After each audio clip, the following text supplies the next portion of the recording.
Pemirsa, dalam upaya kurangi banjir, Pemprov Jakarta melakukan pengerukan Kali Cakung di Kelapa Gading, Jakarta Utara. Ditargetkan pengerukan rampung pada 2027.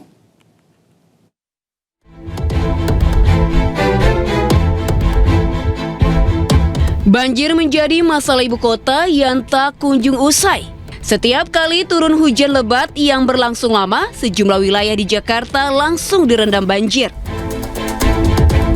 Salah satunya di kawasan Kelapa Gading, Jakarta Utara yang kerap terendam akibat luapan dari Kali Cakung Lama. Menindaklanjuti hal tersebut, Pemprov DKI Jakarta melakukan normalisasi atau pengerukan di sepanjang Kali Cakung yang ditargetkan rampung pada tahun 2027. Pengerukan meliputi upaya mengangkat endapan lumpur serta memperlebar aliran sungai dan tingkatkan kapasitas air. Saat meninjau pengerukan Kali Cakung di kawasan Rawa Indah Cilincing, Gubernur DKI Jakarta Pramono Anung mengatakan normalisasi Kali Cakung tidak akan dilakukan setengah-setengah. Pramono berharap jika normalisasi berjalan lancar, bisa kurangi masalah banjir di Kelapa Gading dan sekitarnya. Secara prinsip saya udah memutuskan ini nggak boleh kerjanya sepotong-sepotong. Kerjanya harus sampai selesai, sebab kalau ini selesai maka daerah yang terdampak selama ini seperti Kelapa Gading, Sukapura, Cilincing, Semper Barat dan sebagainya mudah-mudahan akan tertangani dengan baik. Walaupun secara tata ruang saudara-saudara sekalian nggak mungkin Jakarta ini nggak ada genangan, nggak mungkin. Jadi saya harus menyampaikan apa adanya, tetapi inilah salah satu solusi jangka menengah yang kami lakukan untuk mengatur banjir yang selama ini terjadi di Jakarta. Kali Cakung Lama terbentang sepanjang 8 km. Pengerukan akan dibagi menjadi 11 segmen dan rencananya akan dibangun pompa bulak cabai untuk mendukung sistem pengendalian banjir. Dari Jakarta, Anissa Rizkia, Seto Pratomo, iNews melaporkan. Menteri Keuangan RI Purbaya mengaku telah mengintip saldo rekening para pejabat di lingkungan Kementerian Keuangan. Meski hasil sementara terlihat normal, namun hal tersebut tidak menutup kemungkinan terjadinya praktik korupsi.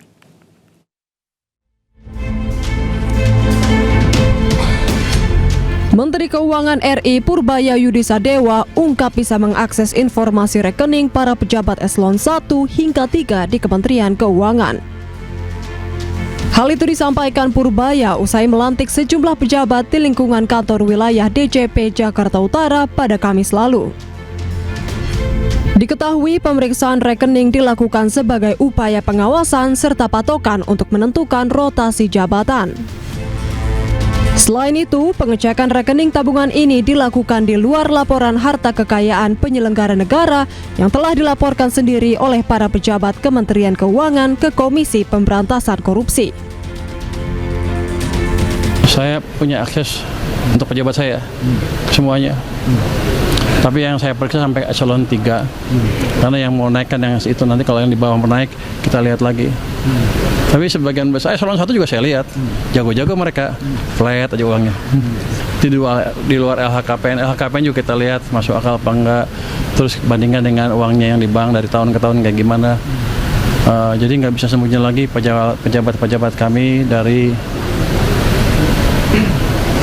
scrutiny apa? Pengawasan kita ya. Menurut hasil pengamatan Purbaya, sejauh ini ia tidak melihat adanya peningkatan drastis saldo rekening para pejabat Kementerian Keuangan khususnya dari pajak. Meski demikian, Purbaya pastikan akan lakukan pengawasan ketat hingga celah-celah yang dimanfaatkan oknum dapat terdeteksi. Dari Jakarta, Tim Liputan iNews melaporkan. Pemirsa, Thomas Jiwandono resmi ditunjuk menjadi Deputi Gubernur Bank Indonesia.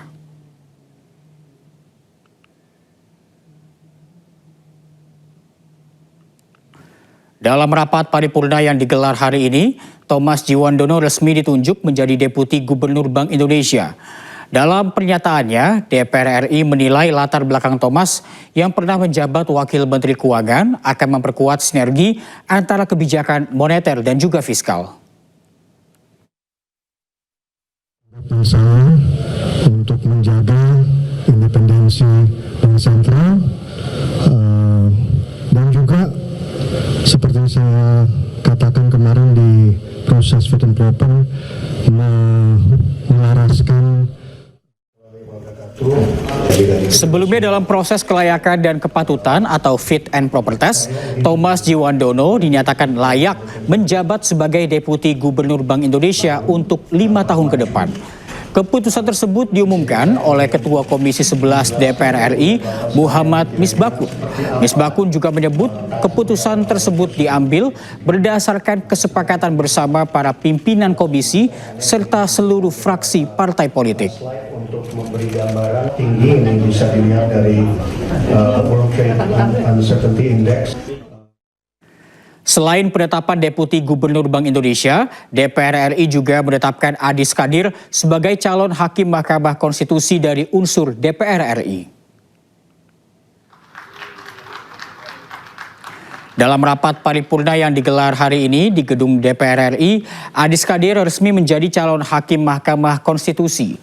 Adis menggantikan Hakim MK Arief Hidayat yang akan pensiun pada 3 Februari 2026. Profesor Adis Kadir. Terima kasih. Assalamualaikum warahmatullahi wabarakatuh. Pencalonan Adis Kadir disetujui Komisi 3 dalam rapat pleno yang digelar pada Senin kemarin. Seluruh partai setuju atas majunya Adis Kadir sebagai calon Hakim Mahkamah Konstitusi. Dalam rapat, Ketua Komisi 3 DPR RI, Habibur Rahman, pastikan tidak memiliki konflik kepentingan atas pengangkatan Adis Kadir. Adis pun akan mundur dari keanggotaan Partai Golkar dan dari jabatannya sebagai Wakil Ketua DPR RI periode 2024-2029. Ya, silakan. Terima kasih pimpinan. Komisi 3 DPR RI menyetujui Saudara Profesor Dr. Insinyur Haji Adis Kadir SHM sebagai Hakim Konstitusi pada Mahkamah Konstitusi Republik Indonesia yang berasal dari usulan lembaga Dewan Perwakilan Rakyat Republik Indonesia dan untuk selanjutnya dapat diproses sesuai ketentuan perundang-undangan yang berlaku. Terima kasih atas kepercayaannya. Saya akan menjaga kepercayaan dari teman-teman dengan baik, menjaga konstitusi di negara kita agar bisa berjalan sesuai dengan porsinya. Kapolri Jenderal Listio Sigit Prabowo menolak dengan tegas ide yang menempatkan Polri di bawah kementerian. Pernyataan ini disampaikan di akhir rapat kerja bersama Komisi 3 DPR RI. Mohon maaf Bapak-bapak dan Ibu-ibu sekalian, kami tentunya institusi Polri menolak kalau sampai ada usulan Polri berada di bawah kementerian khusus.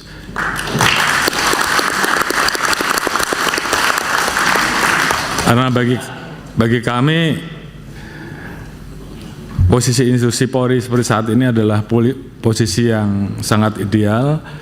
Kita bisa menjadi alat negara yang betul-betul memberikan pelayanan kepada masyarakat di bidang Harkamtibmas, di bidang hukum, di bidang pelindungan, pelayanan dan pelayanan. Di satu sisi, Wakil Presiden Gibran Rakabuming Raka mendatangi lokasi bencana longsor di Cisarua, Kabupaten Bandung Barat. Selengkapnya usai jeda.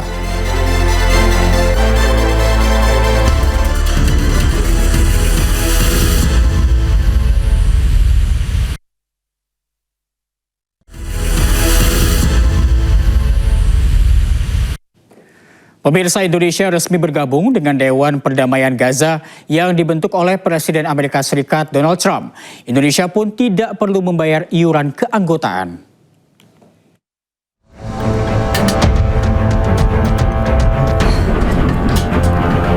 Presiden Prabowo Subianto menandatangani Board of Peace atau Piagam Dewan Perdamaian Gaza yang dibentuk Presiden Amerika Serikat Donald Trump.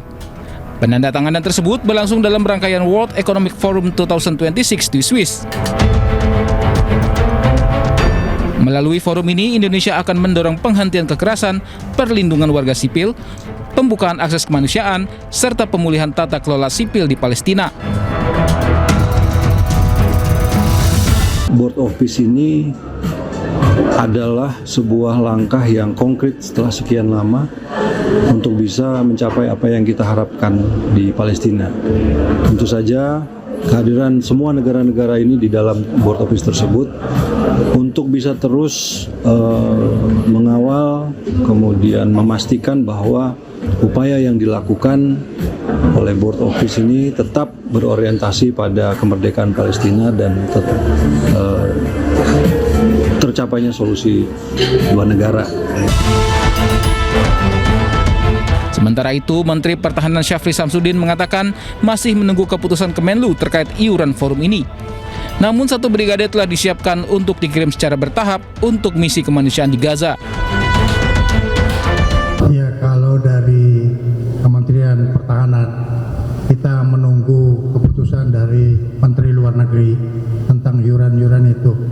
Tetapi yang pasti bahwa pelibatan ini adalah self-funded, di mana kita mengutamakan kemampuan yang ada untuk kita siapkan pasukan kita. Dewan Perdamaian Gaza tidak mewajibkan anggotanya untuk membayar iuran. Hingga kini, Indonesia menjadi salah satu negara yang bergabung secara cuma-cuma. Namun Trump menetapkan bila ada negara yang membayar sebesar $1 miliar Amerika Serikat akan menjadi anggota tetap atau permanen. Tim Liputan iNews melaporkan. Presiden Republik Indonesia Prabowo Subianto berbincang dengan legenda sepak bola dunia Zinedine Zidane. Dalam kesempatan itu, Prabowo membicarakan seputar sepak bola tanah air. Prabowo bertemu pesepak bola legenda Prancis itu setelah menjadi pembicara di World Economic Forum atau Forum Ekonomi Dunia di Davos, Swiss. Dalam pertemuan yang digelar selama 45 menit, Prabowo menyampaikan keinginan besarnya untuk terus memajukan sepak bola tanah air.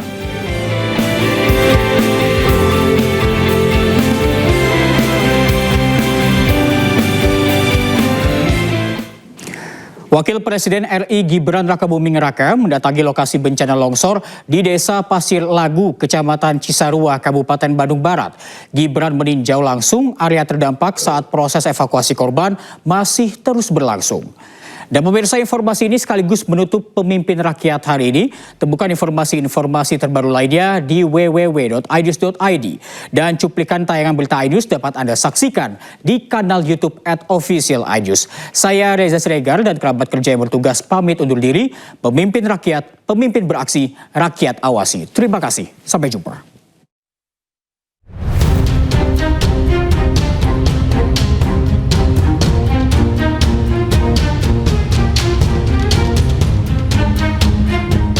Wakil Presiden RI Gibran Rakabuming Raka mendatangi lokasi bencana longsor di Desa Pasir Langu, Kecamatan Cisarua, Kabupaten Bandung Barat.